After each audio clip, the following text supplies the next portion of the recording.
미국과 중국 간의 무역전쟁 해법을 논의하기 위한 양국 차관급 대표단 협상이 예정된 이틀 일정을 하루 넘겨서 오늘 마무리됐습니다. 아직 공식 설명이 나오지 않았지만 미국 대표단 쪽에서 긍정적 평가가 나오는 등 무역전쟁 재개라는 파국 대신 일단 협상 불씨를 살려가기로 양국이 의견을 모은 것으로 보여 주식시장이 크게 올랐습니다. 3.1운동 100주년 되는 해를 맞아서 범커뮤니티적인 행사를 위한 3.1절 100주년 LA 범동포 준비위원회가 LA 한인회를 중심으로 대한인 국민회, 3.1 여성 동지회 등이 함께하기로 했습니다. 지난 4일 토렌스에서 발생한 볼링장 총격 살해 사건 용의자가 LA 한인타운에서 체포됐습니다. 한국에서 LA로 여행을 온 젊은 여성에게 성매매 조직원으로 보이는 남성이 접근해 일자리를 제공하겠다며 유인한 뒤 한인타운의 아파트에 감금하고 성매매를 강요하는 사건이 보고됐습니다. 피해 여성은 사흘 만에 아파트 베란다를 통해서 가까스로 탈출했습니다.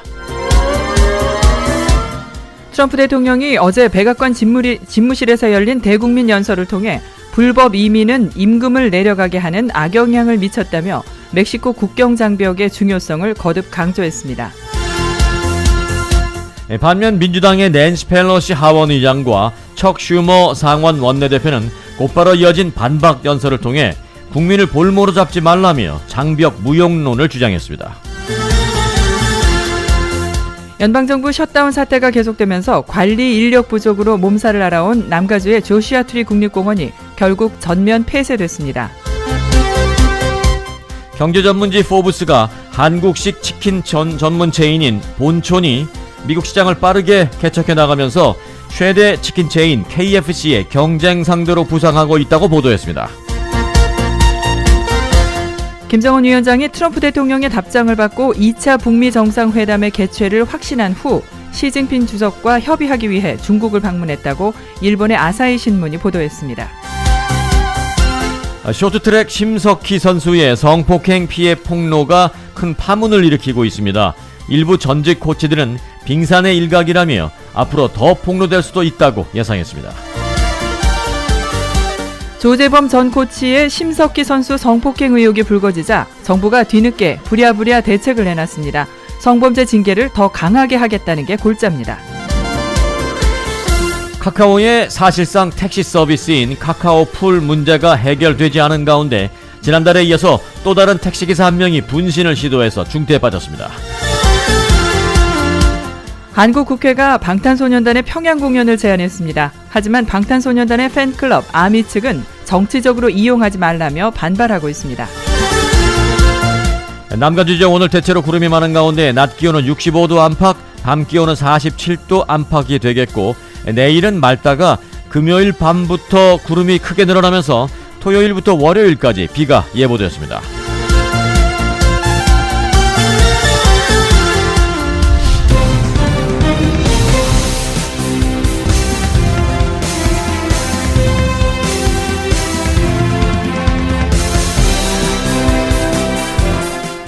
여러분 안녕하십니까, 송봉후입니다.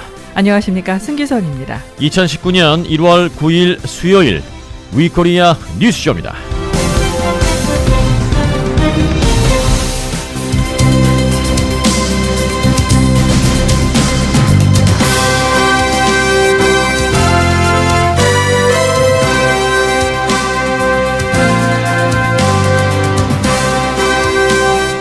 K-타운 핫 이슈 시간입니다. 라스베가스에서 2019 CES 소비자 가전제품 박람회가 개막했습니다. CES 세계 최대의 가전제품 박람회죠.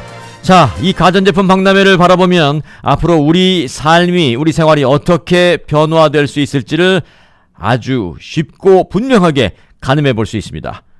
빨리 부릅니다. 홍재식 기자 어서 오세요. 안녕하십니까. 궁금해서 못 견디겠어요. 네네. 네. 어제 우리가 예고를 해드렸는데 어제 우리 핫 이슈의 토픽은 100년 전이었던 1919년 3.1운동, 그 3.1운동의 발자취를 잠시나마 좀 우리가 되짚어보는 그런 시간이었는데 마치면서 자, 오늘은 어제 기준으로 오늘은 100년 전 3.1운동 얘기를 했습니다. 내일은 100년 후인 오늘로 돌아와서 CES 얘기를 하겠습니다 했는데 네. 100년을 왔다 갔다 이제 합니다. 그렇습니다. 오늘 그 핫 이슈 준비를 하다 보니까 정말 100년 전, 100년 후의 그 느낌을 확 느낄 수 있습니다. 네, 이번 그 컨슈머 일렉트릭 쇼 CES는 사실 세 가지 키워드로 딱 구분이 되는데요. 네. 먼저 인공지능으로 분류되는 AI, 네. 그리고 이동통신 분야에서의 5G, 네. 그리고 차세대 컴퓨팅이라는 세 가지 키워드로 좀 볼 수 있습니다. 네. 이게 재미난 것이요. 차세대 컴퓨팅으로 AI가 진화되고 그 진화된 AI가 여러 가지 기술들을 전파하는 동안에 모든 연결고리를 5G 기술이 메꾸는 겁니다. 네. 그러니까 굉장히 이게 다 세 개가 연결이 돼 하나네요? 예, 다 연결이 되어 있는 건데요. 오. 여기에서 파생된 이제 자율주행이라던가 스마트홈 등의 키워드도 같이 생각해 보시면 되겠습니다. 그러니까 이제 세 가지 키워드라고 했는데 네. 그 세 가지 키워드가 하나네요. 네. 차세대 컴퓨팅이 5G와 연결되고 네. 5G가 이제 AI와 연결이 된다는 건데 네. 그 전에 네. 5G가 뭐예요? 5G. 5G가 이게 이제 가끔가다 헷갈리실 수가 있는데 여러분들 핸드폰에 보시면 이제 지금은 뭐 LTE라고 나와 있거나 그러면 4G라고 쉽게 나와 있을 겁니다. 1G부터 가봐 주세요. 예, 이 G는 여러분들이 세대라고 하는 제너레이션을 오케이. 얘기하는 거고요. 이동통신에서 쓰는 단어입니다. 네. 그러니까 1G는 이제 퍼스트 제너레이션으로 해서 여러분들이 생각하시는 벽돌 전화기를 생각하시면 됩니다. 그냥 음성만, 통화만 했던 것. 통화만 가능한 오케이. 거. 그러면 2G는요? 2G는 이제 문자 서비스가 주고받을 수 있었던 통화 서비스를 얘기합니다. 플러스 문자. 그리고 이제 3G, 3세대로 넘어오면 이제 데이터 전송이 가능해지는 건데 이 2G와 3G 사이는 이 유심칩을 끼는 기술이 이제 발달을 하게 됩니다. 네. 그리고 이제 지금 우리가 쓰는 게 4G 또는 그러니까 LTE라고 되어 있습니다. 3G, 3G부터는 데이터. 인터넷이 가능한 거죠. 네, 그렇습니다. 그러니까 유저 마음대로 뭔가를 운용할 수 있는 기술력이다라고 대변이 됩니다. 네. 그리고 이제- 너무 어렵게 말고 쉽게 해주세요. 네, 그러니까 3G. 3G부터는 전화 플러스 문자 플러스 이제 뭐 게임을 즐기거나 게임이나 아니면 뭐 인터넷을 예. 늦지만 할 수 있었다는 네, 거. 그렇습니다. 그러면 지금 쓰는 게 우리가 4G인데 4G와 3G의 차이점은요? 일단 속도가 4G가 10배가 빠르고요. 네. 그리고 LTE라는 단어가 여기서 등장을 하는데 이게 롱텀 레볼루션이라고 그래서 에볼루션에서 이게 장기적인 진화라는 단어입니다. 그래서 4G부터는 이제 저희가 계속 이 이동통신 기술들이 계속 장기간으로 발달되고 있는데 지금 이제 올해 CES에는 5G가 등장했습니다. 5세대인데 이게 이제 LTE의 다음 세대입니다.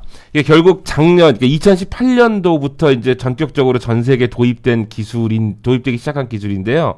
버라이전이 지금 주도를 하고 있습니다. 전 지금은 세계 우리가 다 쓰는 거는 일단 4G라고 보는데요. 4G입니다. 네, 곧 지금 4G 입니다. 우리가 이제 쓸 게 5G인데 4G와 5G의 차이점을 한마디로 한다면 네, 속도가 최대 280배가 빠릅니다. 야, 이건 상상이 안 되네요. 네, 그러니까 눈 깜짝할 사이에 뭐가 데이터가 전송된다는 얘기인데요. 영화 한 편도 누르면 한 몇 초 정도면 다 다운받는 거예요. 네, 그렇습니다. 네. 그래서 이 5G 기술이 이제 CES의 가장 큰 화두로 등장을 한 겁니다. 영화에서 볼 법한 일들이 이제 곧 현실이 될 텐데 이 네. 속도가 그렇게 빨라지니까 가능하다는 건데. 네. 자, 우리 한국의 기업들 성적은 이번에 CES에서 어떨까요?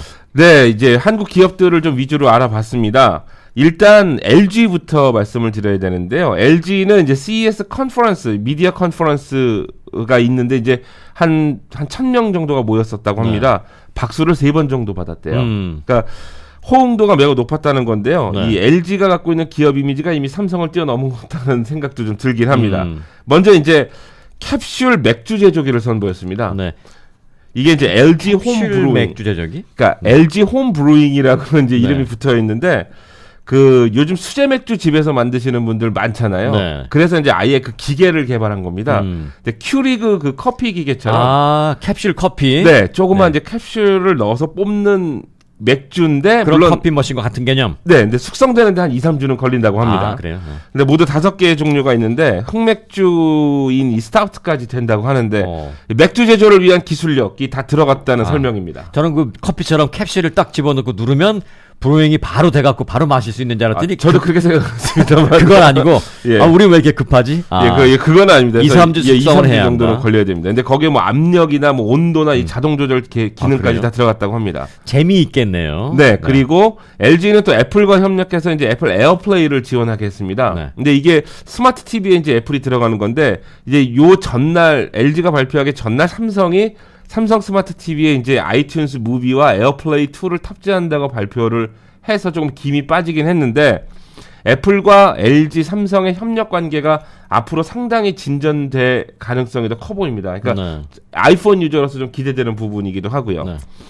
그 다음이 이제 가장 핫한 이슈인데요. 네. 롤러블 TV가 보였습니다. TV인데 롤러블 이렇게 뚫뚫 말할 수 있다? 네, 이게 오. 이제 어떻게 되는 거냐면 밑에 베이스가 있고요. 네. 하단 같은 베이스가 있는데 거기서 이제 버튼을 누르면 네. 얇은 그 화면이 이렇게 올라옵니다. 종이처럼 얇은. 네. 네. 그러니까 프로젝터 스크린처럼 돌돌 말리는 건데요. 음. 정확한 이름은 LG 시그니처 올레드 TV R입니다. 그래서 네. 이 R은 뭐 롤러블, 뭐 레볼루션 이런 데서 왔다고 얘기를 하는데요. 네. 이 OLED는 이제 올게닉 LED인데 화소 자체가 발광을 합니다. 그렇기 때문에 일반 TV처럼 백라이트라고 하는 뒤에서 이렇게 비춰주는 그 시스템이 필요 없기 때문에 요즘 OLED TV들은 다 얇아지잖아요. 네. 그런 겁니다. 근데 더 얇아져서 이제는 아예 스크린처럼 그냥 돌돌 말리는 겁니다. 근데 그렇게 한다고 해도 디스플레이는 전혀 영향이 없다는 얘기죠. 네. 근데 이게 저도 유튜브를 통해서 이제 그 LG 홍보 그 영상들을 봤는데 극장 같은 느낌입니다. 그래서 이 기술력이 이제 소형화되면서 이번 CES는 사실 얇은 폴더본까지 중국 그 기업이 가지고 나온 상황인데 이게 이제 요 기술력이 계속 된다 그러면 정말로 이제 피부에다 붙이는 스크린이 하나 나오지 않을까라는 네. 생각도 듭니다. 그 롤러블 TV를 보니까 이제 제가 생각이 나는데 보통 우리 지금도 아무리 뭐 얇은 TV다, 네. 뭐 이렇게 커브도 휘어져 있는 TV다 어쩌고 해도 TV 안 볼 때도 TV를 거기다 다 진열해 놓아야 되잖아요. 그렇습니다. 근데 그게 어느 순간 좀 멋이 없어요, 사실은. 근데 이 롤러블 TV 홍재식 기자 네. 말씀해 주신 거 들으니까 TV를 안 볼 때는 이렇게 뚫뚫 말아서 그 안으로 쑥 들어가게 만들어 놓으면 네. 그 TV가 있는 그 벽에 명화를 걸어 놓을 수도 있고 뭔가 인테리어를 해 놓을 수도 있고 그렇습니다. TV를 보고 싶을 때는 쭉 뽑아서 TV를 보고 그렇습니다. 다 보고 나면 쭉 말아서 접어 놓고 네, 그렇습니다. 뭐 손으로 마는 건 아니지만 이제 자동으로 되겠죠. 야, 네, 이제 그런 굉장히 세상이 오네요. 굉장히 비쌀 것 같긴 한데요. 네. 예. 그 사실 탐이 나더라고요. 그런데 이런 기술이 진짜 한 10년 전부터 있었어요. 전 10년 전에 한국 갔을 때 네. 그렇게 똘똘 많은 롤러블 스피커를 본 적이 있어요. 네. 예, 그 스피커인데 들을 때는 피고 다 듣고 나면은 똘똘 말아서 집어넣더라고요. 그 네. 기술이 있었는데 네. 대중성이 있느냐가 이제 문제인데 대중성의 여부는 가격이잖아요. 네. 가격도 우리가 감당하지 못할 만큼 비싸지 않을 수 있으니까 이제 나왔을 거란 말이에요. 그렇습니다. 자, 이번에는 삼성으로 가봅시다. 자, 삼성은 먼저 인공지능인 빅스비를 내세웠습니다. 이 네. 빅스비가 뭐냐면 알렉사하고 같은 개념입니다. 네. 그러니까 집안의 가전제품을 통제할 수 있는 권한을 갖고 있고 그리고 유저가 이제 뭐 빅스비 이거 해줘 저거 해줘 뭐 에어컨을 낮춰줘 TV를 켜줘 그러면 이게 다 연결이 된다는 거죠. 네. 그러니까 결국 스마트 홈의 개념이 되는 겁니다. 특히 이제 삼성 냉장고에 빅 스크린이 걸려 있지 않습니까? 요즘 그 뭐 드라마나 예능 같은 데 보시거나 아니면은 그 베스트바이나 가전제품 전시장을 가면은 삼성 냉장고는 큰 그 스크린이 달려 있는데요. 이 각종 정보를 이제 빅스비가 띄워줄 수 있는 기능까지 가지고 있는 거죠. 명령을 하면. 네. 그러니까 이게 굉장히 이제 차세대의 그 지금 있는 기술이지만 좀 저변화를 모색하는 것 같고요. 네. 그 다음에 삼성 TV는 이번에 QLED 6K, 8K 해상도에 21.9 화면 비율까지 가능한 더 월 TV, 그 벽이라는 얘기거든요. 네. 이게 200인치가 넘습니다. 이게 굉장히 큰 화면인데요. 야, 그런데 이제 홍재식 기자의 오늘 보도는 아무리 우리가 쉽게 하려 그래도 쉽게 할 수 있는 그 발음 라인이 있잖아요. 네네. 그러니까 기본적인 좀 그 네. 용어나 이런 걸 이해를 해야 되는데 뭐 네. 지금 그걸 다 풀지 못하지만 네, 그러니까 어렵긴 하네. 삼성 TV, QLED, 6K, 8K, 예, 이게 21.9 화면 이게 네. 그 지금 여러분들이 화면을 그러니까 집에 있는 큰 와이드 TV라고 보셨을 때 네.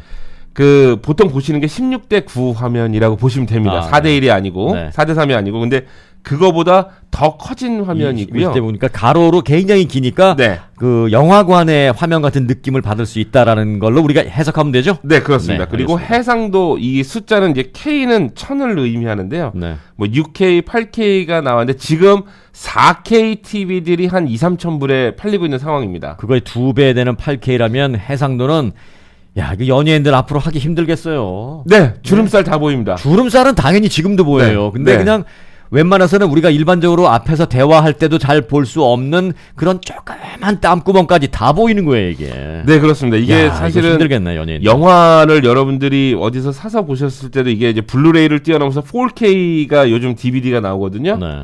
네, 정말 그냥 앞에 눈앞에서 보는 것 같은 느낌이. 근데 너무 이렇게 선명하니까 좀 징그러울 때도 있거든요, 영화한테. 네, 그렇습니다. 그리고 또 삼성에 또 뭐요? 또 벗케어가 있는데 이게 로봇인데요. 네. 사용자들의 일상을 함께하는 특화형 로봇입니다. 그러니까 주기적으로 유저의 건강을 좀 체크하고 또 가족이나 주치의 등이 원격으로 저 벗케어를 액세스해서 환자의 상태를 확인할 수 있고요.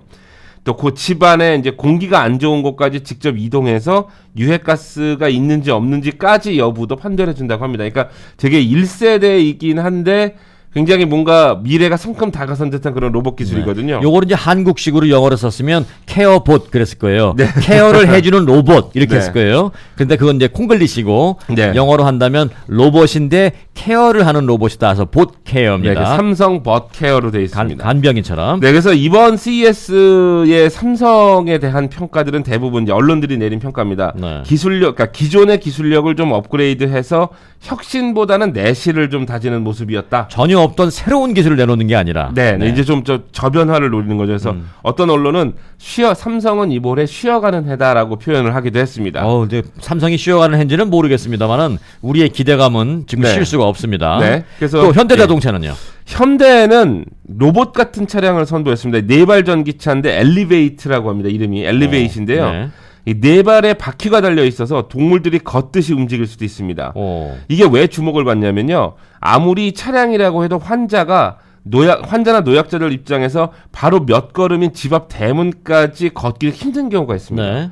근데 이제 이 엘리베이트는 4개의 다리를 이용해서 문 앞까지 내려다 줄 수 있는 기능을 갖고 있습니다. 그러니까 이제 도로까지는 자동차 형식으로 해서 왔고 그다음에 이제 스탑을 했어요. 네. 그리고 난 다음에 문 앞까지는 약간 걷는 형식으로 해서 데려다 준다. 네, 근데 기능이 이게 1.5m 정도의 벽은 넘을 수 있답니다. 1.5m 웬만한 청소년 키인데. 네, 그렇습니다. 그래서 이 평상시에는 이제 다리를 잡아서 주행을 하는데 이제 필요할 때는 이게 거미처럼 이게 다리가 쭉 길게 펴지면서 왜 실제로 가능하겠어요, 이게? 아니 근데 그 모델이 나오긴 했는데 안 믿어질 정도입니다. 예, 안 믿어질 정도인데 이게 이제 상용화는 어떻게 될지 모르겠습니다만 일단은 이 기술력은 와 있다는 거죠. 그래서 오케이. 왜 그 영국이나 뉴욕처럼 이렇게 다닥다닥 붙어 있는 집들 뭐 이렇게 네네네. 계단이 샌프란시스코처럼 그 집 문 앞까지 이렇게 가 있는 영상을 보기는 했는데 야, 멋지네요. 예, 그래서 이게 조금 더 주목을 받는 부분이고요. 네. 그리고 이제 저는 사실 요게 좀 마음에 들었습니다. 현대가 이번에 보이는 게 이제 홀로그램 AR을 보였는데 이게 네. 증강현실이라고 얘기를 하는데요. 네. 실제 있는 현실에 컴퓨터 그래픽을 더하는 그 현실이거든요. 이게 요즘 예전에 그러니까 홀로그램 하면 이제 영화로 이렇게 생각하면 그렇습니다. 돼요. 무슨 앞에 무슨 모니터나 뭐 유리창 같은 게 있어서 그 안에 무슨 화면이 나오는 게 아니라 그냥 공간. 네. 내 바로 앞에 뭐 한두 뼘 정도 되는 바로 앞에 공간인데 공기 중인 공간인데 거기에 무언가 보이는 거 아니에요? 네, 그렇습니다. 네. 그리고 이제 AR 같은 경우는 아마 자녀분들이나 본인이 즐기실 수도 있고 손자손녀분들이 그 포켓몬 잡으러 다닐 때 이게 이제 AR이 그때 한번 확 떴었거든요. 이거 문제예요. 또. 게임이었었어요. 네. 근데 이제 2020년부터 탑재할 것이랍니다. 이 기술력을 제네시스에. 네. 근데 현대가 이제 올해 CES 제네시스 G80의 차량에 이제 이 기술을 담아서 갖고 나왔는데 일단 어떻게 되는 거냐면 내비게이션에 적용을 시켰습니다. 그러니까 운전자가 운전할 때 앞에 유리창 있지 않습니까? 네. 거기에 내비게이션이 AR처럼 떠오르는 겁니다. 지금처럼 그냥 그 플랫한 지도 같은 그런 내비게이션이 아니라 아닙니다. 실제 3D로 현실과 똑같은 내비게이션이 네. 이거 나오면 참 좋겠네요. 예, 그러니까 이게 어떻게 되는 거냐면 만약에 여러분들이 저희 위코리아 사무실로 방송국으로 온다고 해서 윌셔, 네. 웨스턴에서 윌셔를 오고 있단 말이에요. 네. 근데 내비게이션 이 시스템이 있으면 여러분들이 보이는 자동차 앞 창문에는 여러분들의 눈으로 윌셔 거리가 보일 거 아닙니까? 예. 근데 그 거리 위에 도로 안내나 내비게이션 안내가 컴퓨터 그래픽으로 엎어지는 거죠. 네. 그래서 뭐 하버드에서 라이턴 하라 그러면 실제 내가 여기서 하버드 길을 보고 있는데 거기에 라이턴 표시가 되거나 이게 전체 유리창에. 네. 근데 이게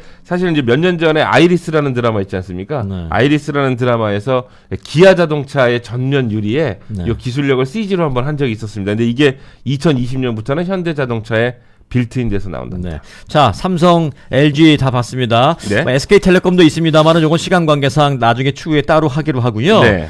일단 이렇게 몇 개만 설명을 제가 들었는데 네. 여러 그 설명을 듣고 나니까 앞으로 우리 삶이 어떻게 될지 굉장히 그려지기도 하고 크게 기대가 되기도 하고 아주 흥미진진합니다. 네, 그렇습니다. 그러니까 아침에 일어나시면 네. 인공지능에게 날씨와 뉴스 정보, 오늘 날씨 어때? 뭐 오늘 뭐가 뉴스야라고 물어보서 정보를 받으면서 일어나시고. 즉 이거는 지금도 돼요. 네. 알렉사. 지금도 되죠. 알렉사 있거든요. 네. 저 알렉사 제가 사서 우리 애한테 선물했는데 네. 알렉사 뭐 What's the weather today? 그러면 얘기해 줘요. 네네, 그거 알고 있습니다. 네. 근데 이제 그러다가 이제 AI를 통해서 뭐 아침 식사를 준비한다거나 뭐 더운 물을 준비한다거나 이게 다 제어가 가능해질 수도 있고요. 또 출근하면 자율주행 차량 타고 가면서 뭐 가면 되고 회사에서도 AI와 5G 또는 그 이상의 기술력으로 여기저기 통화하고 서류 만들고 출력하고 뭐 화상 회의하는 그런 그림이잖아요. 네. 근데 그게 지금 일부 회사가 하고 있는 게 이제는 거의 대부분의 회사가 그렇게 될 거라는 얘기가 되는 거죠. 네. 퇴근할 때도 마찬가지고요. 그러니까 집에 와서 이제 롤러블 TV 열어서 극장처럼 TV 보고 그리고 쉬는 그런 삶이 우리 생각보다는 빠르게 다가올 것이라는 그러네요. 전망입니다. 자율주행 차량으로 출근한다 그러셨죠? 네. 앞으로 이제 차도 집에서 한 대만 있으면 된대요. 내가 아침에 자율주행으로 차 타고 와서 회사 앞에 주차장에 하루 종일 세워놓잖아요. 네. 이젠 필요 없다는 거죠. 네네. 프로그램을 따다닥 해서 집으로 가. 그러면 알아서 집으로 가죠. 그렇습니다. 집에 가서 뭐 다른 식구들이 또 그걸 쓰고 또 갖다 놓고 야, 저 애 데려와. 그럼 가서 데려오고. 한 대만 있으면 된다. 그래서 이제 GM이 우리를 더 이상 자동차 매니팩처, 자동차 만드는 회사로 부르지 말아달라. 우리는 이동 서비스 제공 회사다라고 선언을 해버렸잖아요. 자동차 더 이상 많이 안 만든다고. 왜? 집집마다 자동차가 4대, 5대씩 필요 없으니까. 그 환경에도 사실 좋은 거 아니고요. 그러게 말이에요. 좀 적은 게 좋죠. 자, 그러나 이제 가시기 전에 네. 제가 또 개인적으로 궁금한 건 이 폴더블 폰이에요. 접히는 스마트폰. 네, 그거 이번에 화제였죠. 진짜 접혀요? 네, 그 세계 최초의 폴더블 폰이라고 해서 이제 중국의 스타트업 로열이라는 회사에서 만든 플렉스파이라는 그 전화기입니다. 네. 그 제가 이제 해당 영상이나 리뷰들을 좀 봤는데요. 현장에서 직접 시연해 본 사람들은 놀랍다는 바람입니다. 이게 접혀도 잔상이 안 남고 디스플레이가 그대로 있으니까요.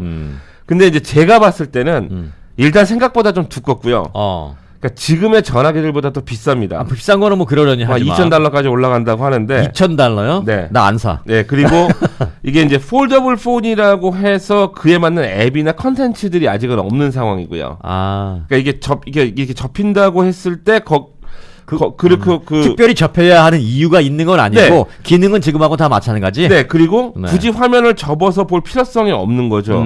전화기 상으로서도 네. 그러나 이런 건 있겠죠. 좀 더 얇고. 지금 스마트폰 접었을 때 네. 지금 스마트폰 크기랑 똑같아요. 그 말은 반대로 폈을 때는 지금 스마트폰 크기보다 2배가 되니까 무언가 뭐 일을 하거나 영상을 보거나 할 때는 조금 나은 점, 뭐 이런 점이지 그걸 뭐 새로운 기능이라고 볼 수는 없을 것 같은데. 네, 근데 그 디스플레이 기술 때문에 그렇습니다. 이게 얇아져서 이게 접혀도 괜찮다라는 얘기인데요. 네. 근데 아까도 말씀드렸지만 이제 그 정도 사람들이 폴더블 폰을 과연 이걸 열광할 것이냐, 애는 저는 조금 좀 고개를 갸우뚱했습니다. 그러니까 요 기술이 조금 더 발전이 되면 정말로 손등에다가 붙이는 디스플레이가 나온다 그러면 사실 저는 그 기술이 더 낫다고 생각을 하는 거죠. 예. 접는 폴더블 스마트폰, 네. 접는다는 기술 자체는 획기적이지만 뭐 꼭 접어야만 할 수 있는 어떤 그런 특별한 기능이 있다면 모를까? 네. 아니면 조금 퀘스천이다. 아, 근데 그건 있습니다. 이걸 갖고 나온 게 중국 스타트업이잖아요. 네. 중국이 이제 기술 대국으로 올라서고 있다는 반증이긴 합니다. 네, 이런 걸 하는 걸 보면. 네. 자, 정말 벅찬 2019년을 맞은 것 같습니다. 우리의 삶이 어떻게 변할지 정말 기대되고 흥분되는 오늘이었습니다. 네. 도마스 고맙습니다. 고맙습니다. 홍재식 기자였습니다.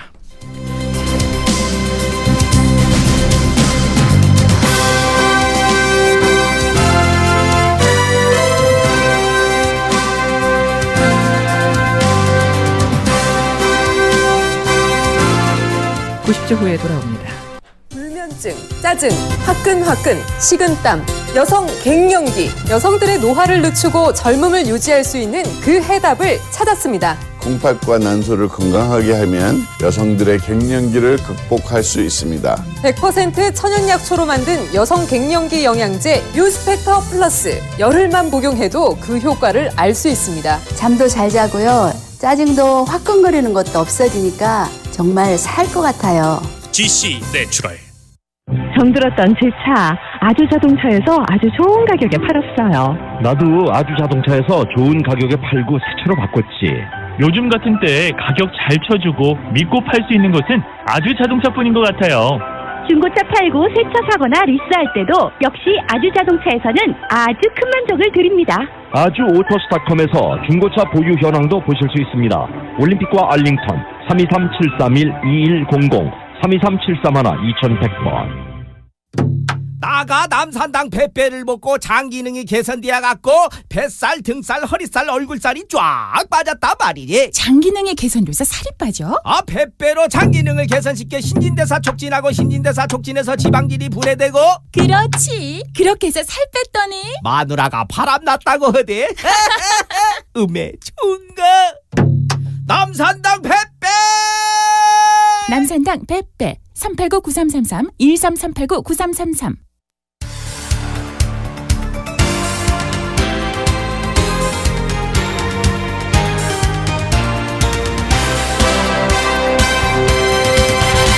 (2019년 1월 9일) 수요일 위코리아 뉴스쇼 함께하고 계십니다. 날씨입니다. 오늘 남가주 대부분 지역에 부분적으로 구름 끼며 대체로 맑은 날씨가 될 것으로 예상하고 있습니다. 벤추라 지역에는 오늘 비 올 확률 40% 있습니다. 벤추라의 오늘 낮 최고 기온은 61도, 그 외의 지역은 65도에서 68도로 어제보다 3, 4도가량 떨어지겠고요. 밤 최저 기온은 산타모니카와 샌디에고가 52도, 그 외의 지역은 46도에서 49도로 어제와 비슷하겠습니다.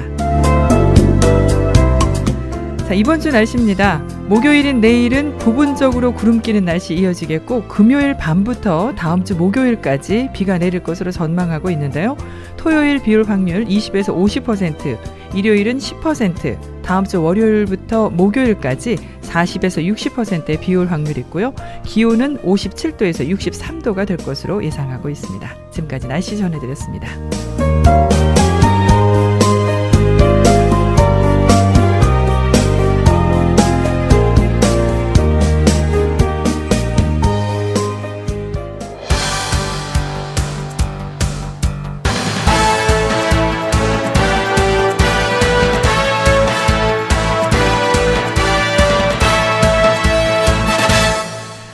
한국 소식 이어드리겠습니다.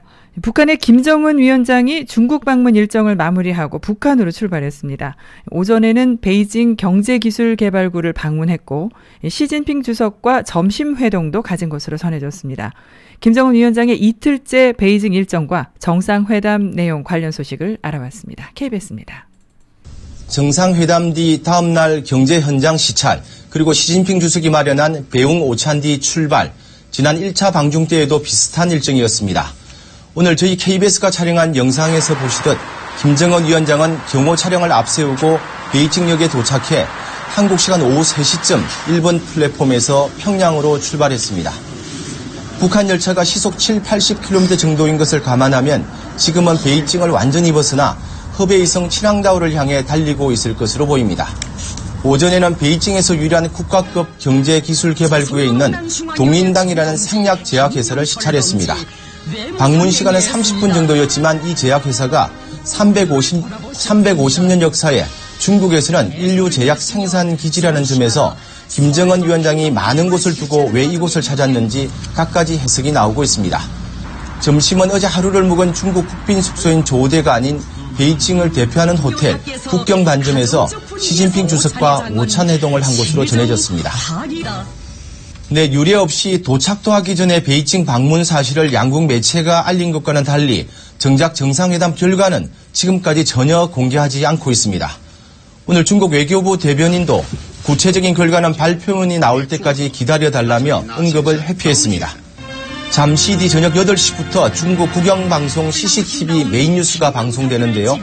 오늘도 정상회담 결과를 보도하지 않는다면 아마도 이전 관례대로 김정은 위원장이 중국 국경을 통과한 뒤에 내일쯤 양국 매체가 함께 발표할 것으로 보입니다. 회담 결과를 발표하지 않고는 있지만 이곳에선 북미 정상회담 직전 열린 북중 정상회담이란 점에서 한반도 비핵화와 대북 제재 해제에 대한 입장 조율이 있었을 것이란 추측이 지배적입니다. 지금까지 베이징에서 전해드렸습니다.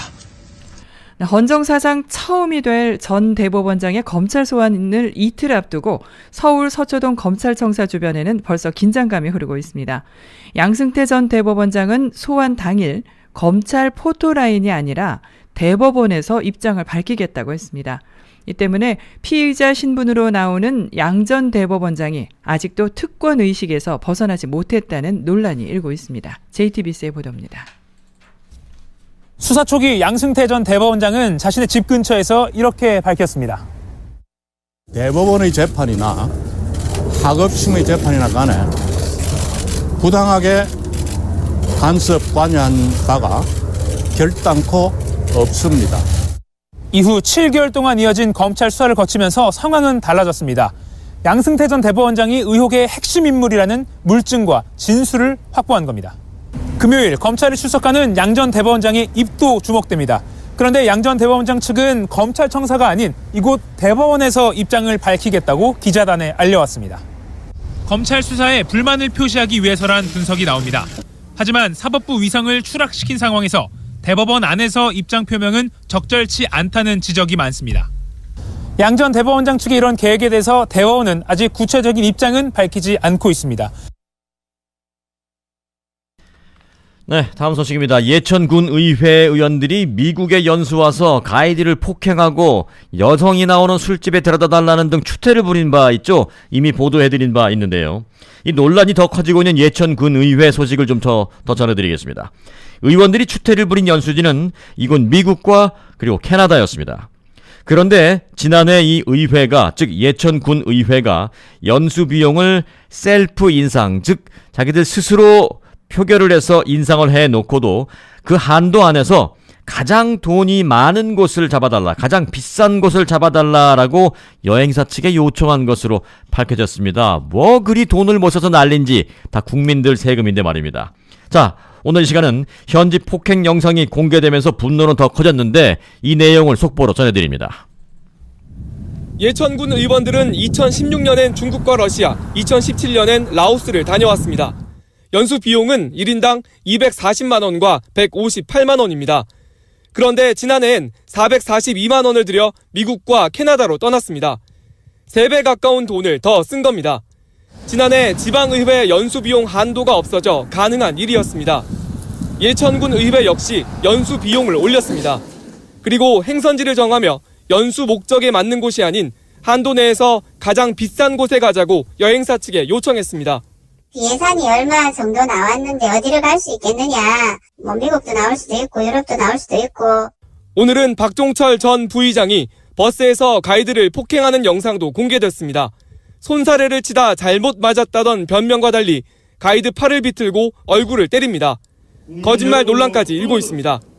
의회 측은 오늘 박종철 의원을 제명하고 의장도 직을 사퇴한다고 밝혔습니다.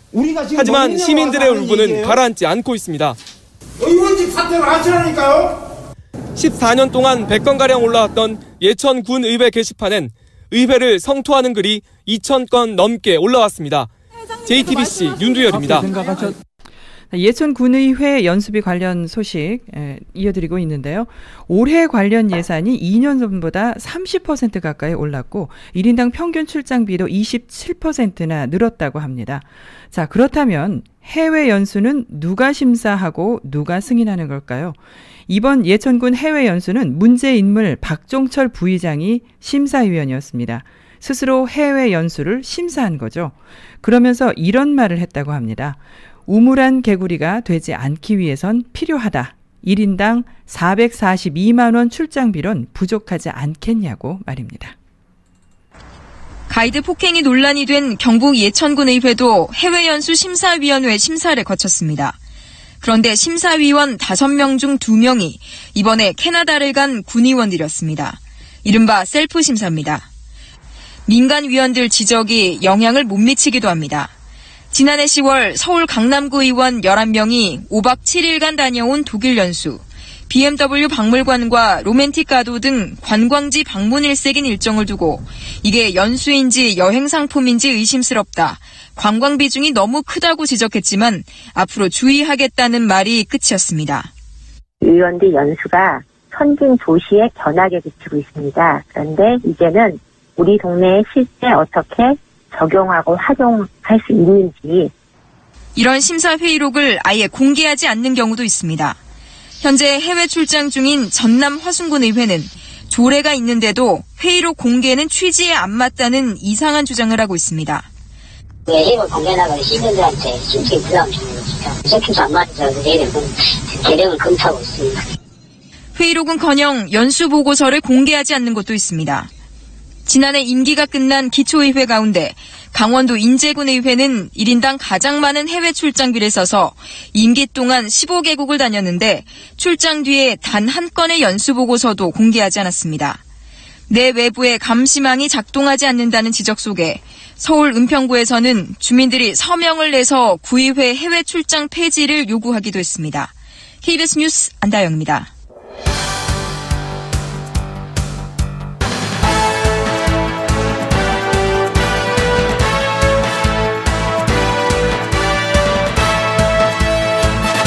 (90초) 후에 스포츠 뉴스 이어집니다. 정들었던 제 차 아주자동차에서 아주 좋은 가격에 팔았어요. 나도 아주자동차에서 좋은 가격에 팔고 새 차로 바꿨지. 요즘 같은 때에 가격 잘 쳐주고 믿고 팔 수 있는 곳은 아주자동차뿐인 것 같아요. 중고차 팔고 새 차 사거나 리스할 때도 역시 아주자동차에서는 아주 큰 만족을 드립니다. 아주오토스닷컴에서 중고차 보유 현황도 보실 수 있습니다. 올림픽과 알링턴 323-731-2100 323-731-2100번. 새로운 변화, 앞서가는 방송, 내 손안의 방송국 위코리아의 개국을 축하드립니다.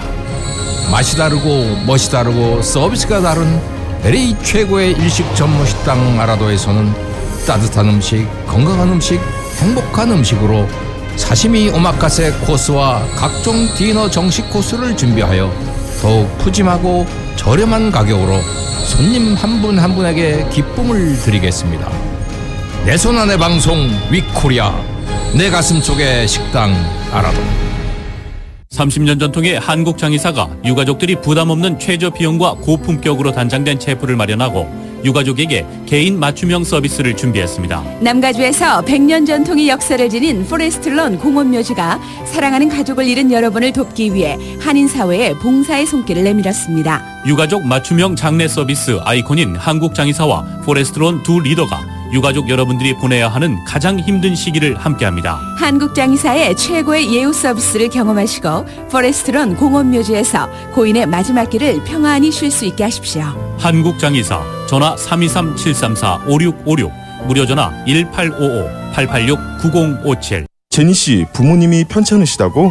고생이 많겠어. 플러튼 빌라 양로 호텔에 모셔서 부모님도 저도 편하네요. 아, 한인이 직접 운영한다는? 네, 소문대로 깨끗하고 친절하고 식사도 한식이라 아주 좋아하세요. 또 치매 어르신은 특별히 따로 모시고요. 안녕하세요. 플러튼 빌라 양로 호텔 영박 원장입니다. 제 부모님이라 생각하고 정성껏 모시겠습니다. 플러튼 빌라 양로 호텔 714-308-9800 714-308-9800.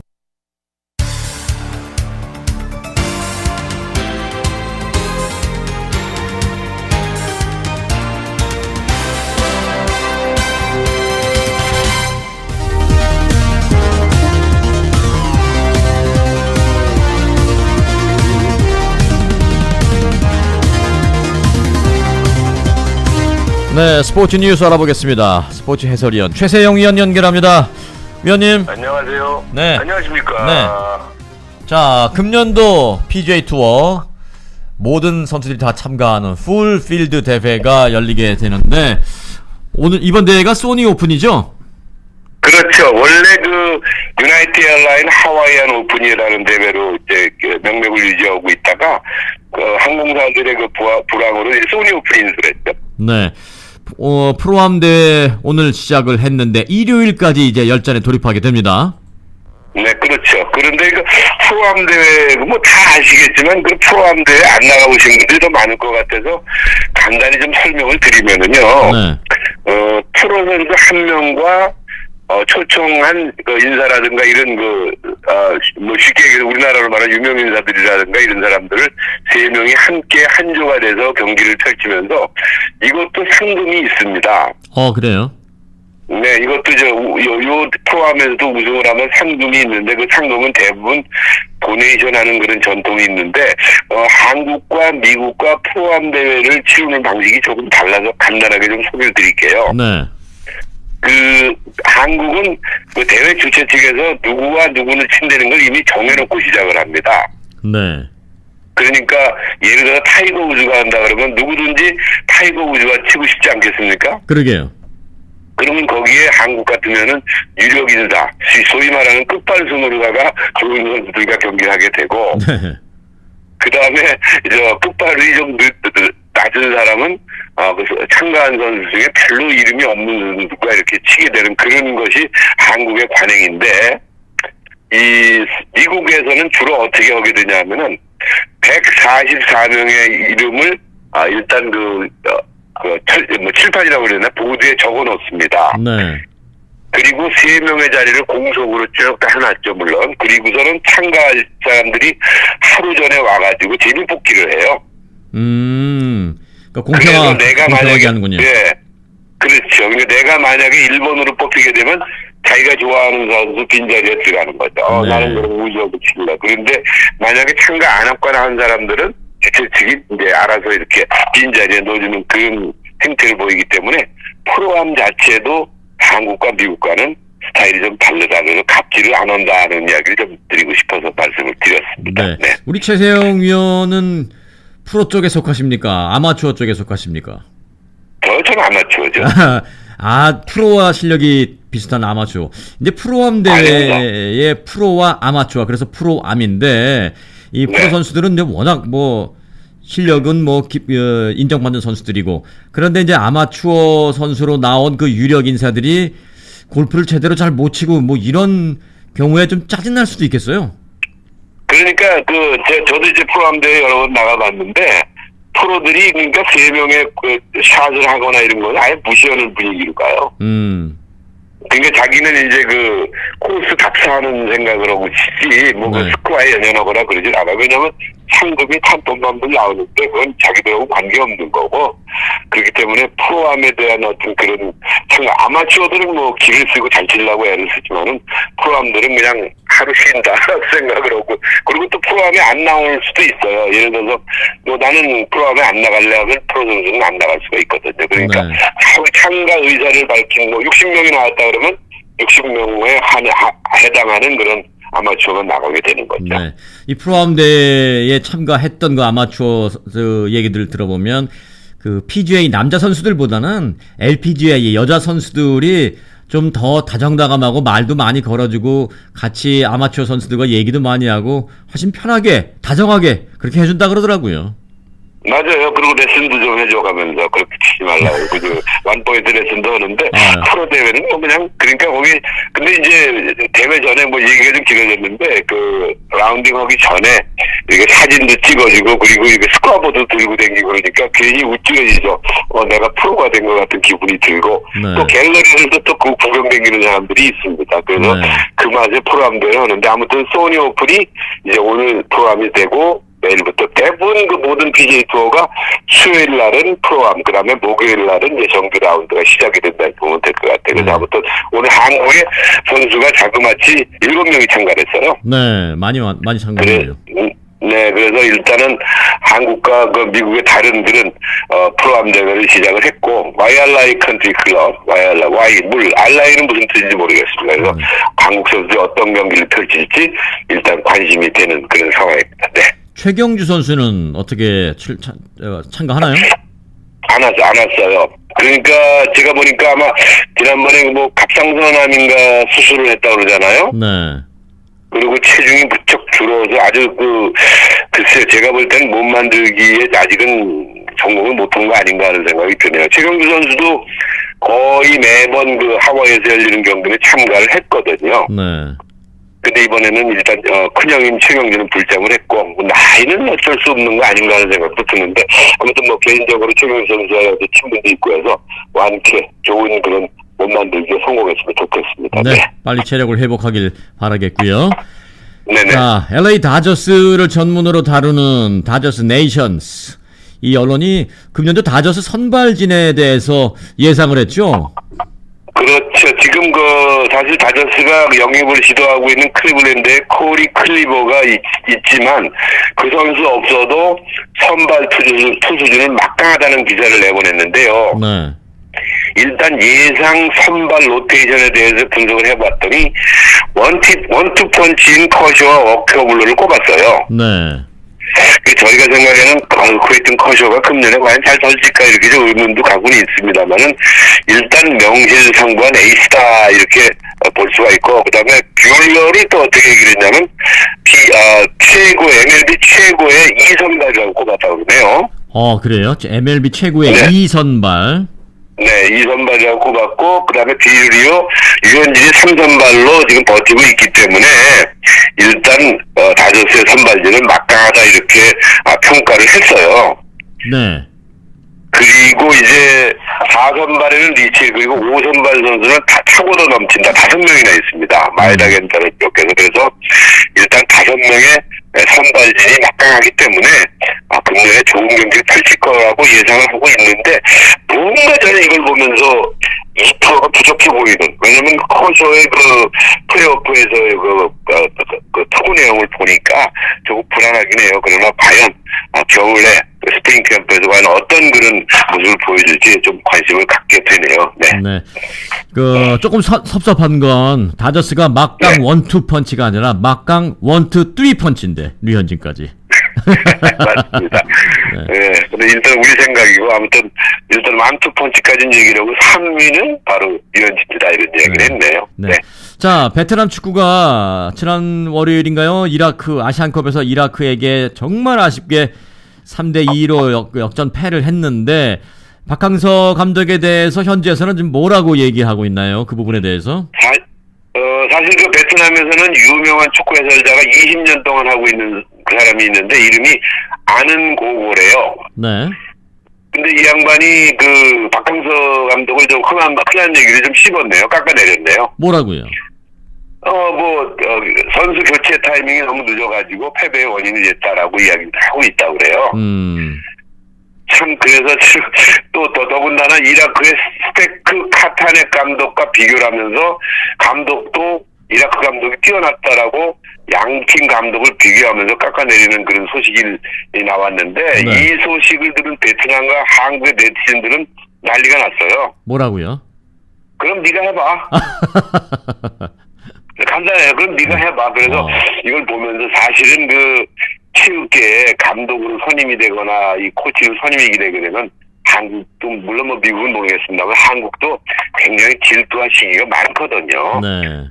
근데 역시 베트남도 새삼스러운 건 아닌 것 같다는 생각이 들어요. 어느 나라나 그런 감독이 조금만 부진하게 되면은 이렇게 질투와 시기는 당연한 거 아니겠나 하는 생각이 들고 또 이러한 걸 잘 버티고 참고하고 이겨내는 것이 또 감독의 덕목이 아닐까 그런 생각이 드네요. 맞습니다. 네. 그래도 베트남이 네티즌들이 박항서 감독을 잘 좀 지켜주고 있는 것 같아서 그 부분은 좀 다행스럽다라는 생각이 드네요.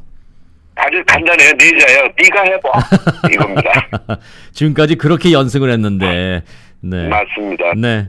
자, 오늘 도움 말씀 고맙습니다. 네, 감사합니다. 네, 최세영 스포츠 해설위원이었습니다.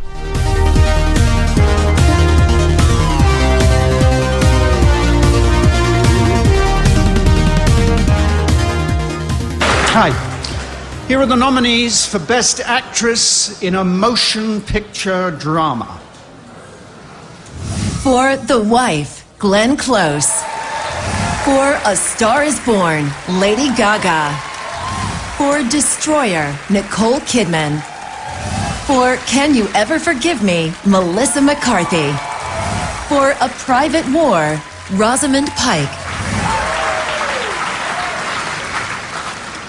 And the Golden Globe goes to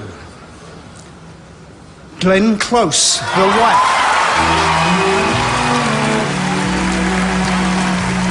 This is Glenn Close's third win. She wins her 네, Golden 연예인의 Globe 수속으로 연예인 지난 6일에 열렸던 골든글로브상 시상식에서 여우 주연상 시상 영상으로 지금 시작하고 있는데요. 자, 일단 연예인 권선리 리포터 불러봐야 되겠습니다. 권선리 리포터. 네, 안녕하십니까. 아이언맨 로버트 다우니 주니어도 입소문을 듣고 찾아간 셰프감 푸드리앱 제공 연예 뉴스 속으로 연예인 권선입니다. 오늘 첫 소식은 76회 골든글러브 시상식이 끝난 후에 화제가 된 한 여배우에 관한 소식입니다. 골든글러브 시상식을 마친 후에 화제가 된 여배우라고 하셨는데 누굽니까? 방금 전에 그분이었나요? 네, 맞습니다. 여우주연상을 수상한 이 45년차 헐리우드 배우 글렌 클로스입니다. 네. 연기라면 누구나 인정하는 레전드 배우로 우리가 잘 알고 있는데요. 그런데 이상하리만큼 그동안 후보에만 오를 뿐 상복은 없는 배우로 생각이 됐었는데 드디어 이번에 여우 주연상을 받았네요. 네, 아주 감격적인 순간이었습니다. 글렌의 이름이 호명되자 동료 배우들은 일제히 기립박수와 환호성을 보냈고요. 그녀와 함께 후보에 오른 레이디 가가에게 먼저 특별한 인사를 건넨 후에 글렌은 무대에 올랐습니다. 그리고 이어진 그녀의 수상 소감은 골든글로브 시상식 이후 최고의 화제로 떠올랐습니다. 네.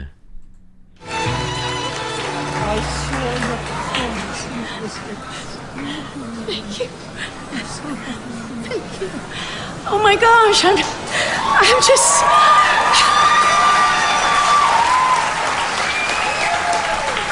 Thank you so much, Hollywood Foreign Press. This is such a great honor. And I'm so honored to be with my category sisters. And we've gotten to know each other a little bit so far, and I can't wait to spend more time with you. I'm so... everything that you did this year. 자, 그녀의 수상 소감, 지금 나가는 수상 소감이 화제가 됐다고 했는데 설명이 좀 필요할 것 같습니다. 네, 일단 이런 세상이 정말 고마워요 라고 시작을 합니다. 네. 그리고 영화 더 와이프로 여우주연상을 탄 건데요. 함께 했던 이 동료들에게 먼저 감사 인사를 전한 후에 네. 이 화제가 됐던 내용은 바로 이 부분입니다. 한번 쭉 읽어봐 주세요. 대신 좀 해주세요. 네, 저는 이 작품 속 캐릭터의 내면을 연기하기 위해서 아버지께 자신의 인생을 모두 바친 제 어머니를 생각했어요. 80대가 된 제 어머니가 나에게 언젠가 이렇게 말했었죠. 난 아무것도 성취한 것이 없어 하지만 그것은 옳지 않다고 생각합니다.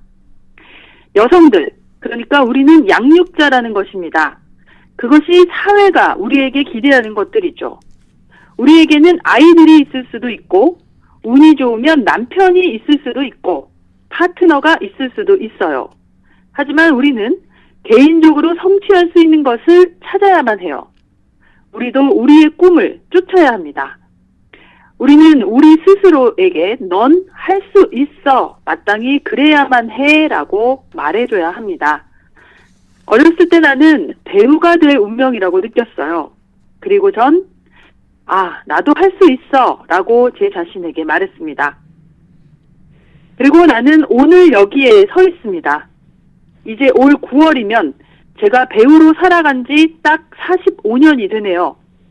이보다 더 멋진 삶이 또 있을까요? 정말 감사합니다. 라고 수상소감을 마칩니다. 와, 45년 차 여배우의 수상소감은 한 여배우의 상 받고 난 후에 땡큐 하는 그런 거를 넘어서서 정말 우리 인생을 한번 되돌아보게 되는 그런 멋진 수상소감이네요. 네, 울림이 있는 수상소감이었죠. 맞습니다. 울림이 있는 수상소감이었습니다. 그래서 이 여배우의 수상소감이 시상식이 끝난 후에도 계속 화제가 되고 그 내용 전체가 지금 많이 화제가 되고 있군요. 네네, 그렇습니다. 네. 자, 45년 차 대여배우, 그동안 상복 없는 여배우라고 불리웠지만 사실상 레전드인 글렌 클로스의 감격적인 수상소감 잘 들었고요. 이 이름 좀 저희가 기억해 놓겠습니다. 글렌 클로스의 감격적인 수상소감 잘 들었고요. 자, 그럼 이번에는 한국으로 넘어가 볼까요? 네, 한국 소식입니다. 엊그제 제가 가수 아이유의 부동산 투기 아니유라는 소식을 전해드렸었는데요. 이후에도 아이유가 부동산 투기설로 홍역을 앓고 있습니다. 네, 아이유의 부동산 투기 그 의혹 청와대 국민청원까지 이어지기도 했고 결국 아이유가 직접 진화에 나서기도 했다는데 그 후에 무슨 얘기가 나왔어요? 네, 지금까지의 상황을 좀 정리해 드리자면요. 일단 누리꾼들은 이 허허 벌판 논밭에 비닐하우스가 있는 사진 등을 공개하면서 이 과천 개발 지역 사진을 서로 이제 공유를 하고 또 돌리기도 하면서 이 아이유의 부동산 투기 의혹을 제기했습니다. 그리고 그녀가 이 토지 상승세를 노리고 빈 사무실을 임대해서 마치 사용하고 있는 척하고 있다라는 주장까지 나왔었죠. 또 심지어 한 누리꾼은 이 아이유의 과천 투기를 조사해 주세요라면서 이 청와대 국민청원 게시판에 글을 올리기도 했었습니다. 짧은 시간 내에 아이유의 이미지는 바닥으로 떨어졌죠. 이 실력파 가수의 싱어송라이터라는 아티스트로 이름을 떨치면서 오랜 시간 이 선행을 펼쳐왔던 그녀인 만큼 이 부동산 투기에 이름을 올렸다는 것 자체만으로도 엄청난 이미지 타격을 받았습니다. 이렇게 논란이 가중되자 이 아이유의 소속사 카카오M 측은 아이유가 구입한 건물의 내부 사진까지 공개를 하면서 부동산 투기 의혹을 적극적으로 반박했습니다. 이 소속사에 따르면은요, 이 아이유가 구입한 건물은 경기도 과천시 과천동의 한 전원주택 단지 내에 위치한 이 3층 규모의 사무실입니다. 이 서울 방배동 본가와 자동차로 15분 거리인 건물이라고 밝혔는데요. 이 GTX의 이 수혜자라면서 퍼날라진 이 사진 속 위치도 아니며 또 아이유 어머니의 액세서리 사무실과 창고 그리고 아이유의 개인 작업실 등으로 실제 사용되고 있다며 빈 건물 논란을 지우고자 했는데요. 이에 반해서 이 누리꾼들이 올린 내용들은 이 아이유가 공개한 사진이 사실이 아니다라는 이 증빙들을 계속 내세우고 있습니다. 이에 반해서 이 부동산 관계자들은 이 투기를 목적으로 했다면 단기 시세 차익을 노렸을 텐데 지금 이곳은 연예인이 투기할 정도로 차익이 나는 지역이라고 보기는 어렵다라는 주장을 내세우고 있고요. 앞으로의 이 상승세도 정확히 몇 억이다, 몇십억이다라고 예측하기 어렵다면서 아이유 측 해명에 힘을 실어줬습니다. 다소 호전될 기미를 보이는 여론 속에 하지만 아직은 완전하게 사그라들지 않은 의심의 눈초리 또한 잔재하는데요. 결국은 아이유가 나섰지만 앞으로 여론이 어디로 흘러갈지 일단 귀추가 주목되고 있습니다. 네, 그녀가 말하는 것이 사실이라면 세무조사가 됐든 무엇이 됐든 이런 투기 의혹은 세무조사와는 관계가 없지만 여하튼 모든 조사가 있을 수 있다면 조사해, 그리고 본인이 해명할 수 있는 부분이 있다면 깔끔하게 해명을 하고 그래서 이제 좀 이미지를 다시 회복할 수 있으면 좋은데, 또 만일 사실이 아니라면 제발 사실이 무언지 좀 우리가 빨리 알 수 있었으면 좋겠습니다. 네, 오늘 제가 준비한 소식은 여기까지고요. 사실 아이유라고 하면 아주 청순의 대명사죠. 네. 너무 예쁘고 또 노래도 아주 끝내주게 잘하는 것만은 분명하지만 너무 예뻐서 그런지 몰라도 이미지 논란이 참 많은 가수 중 하나입니다. 네. 제재라는 곡의 뮤직비디오로 로리타 논란도 있었고 남자 가수들과의 사생활 논란에 또 이번엔 부동산 투기 의혹까지 아마 그녀를 지켜보는 팬들이나 누리꾼들의 마음이지 않을까 싶습니다. 이은하의 아리송해 띄워드리면서 지금까지 저는 권선이었습니다.